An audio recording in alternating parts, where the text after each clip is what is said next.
Qara. Birinchi şerikte sinusumuz oң ba ters ba bilүү üçün biz mına burçtu 0 мен 90 градустың арасында жатады альфа. Мынадан біз былай түсеміз.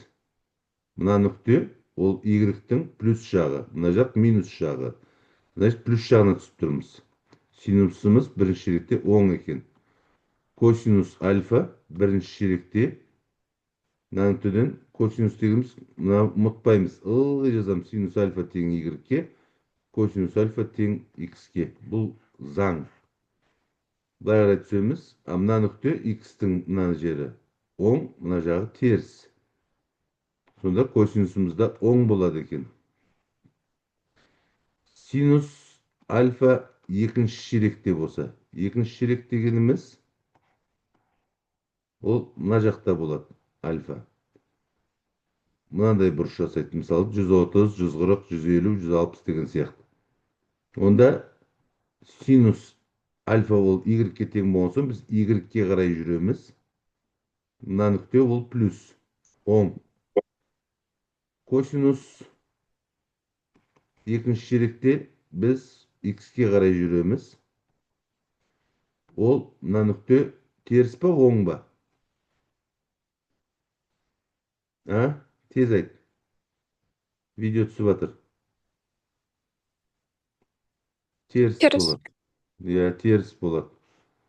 Келесі.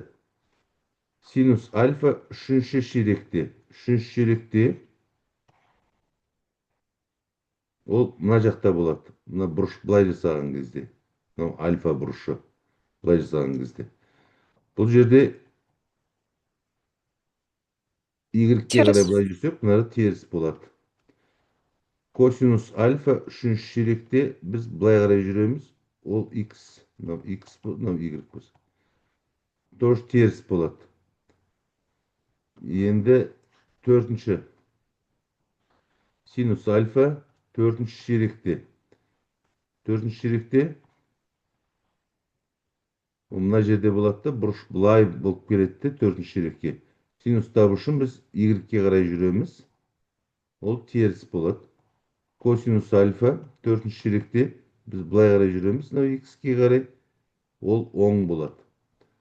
Осы болады. Осыдан тангенс альфа дегеніміз, котангенс альфа дегеніміз, плюсті плюсқа бөлсек, бірінші шеректе екеуі де оң болады екен. Тангенс альфа мен котангенс альфа екінші шеректе оңды теріске бөлетін болсақ, теріс болады екен. Тангенс альфа мен котангенс альфа үшінші шеректе екеуі де теріс болған соң, бір-біріне бөлсек, оң сан шығады екен. Мына жерде тангенс альфа мен котангенс альфа біреуі оң, біреуі теріс болғандықтан теріс болады екен.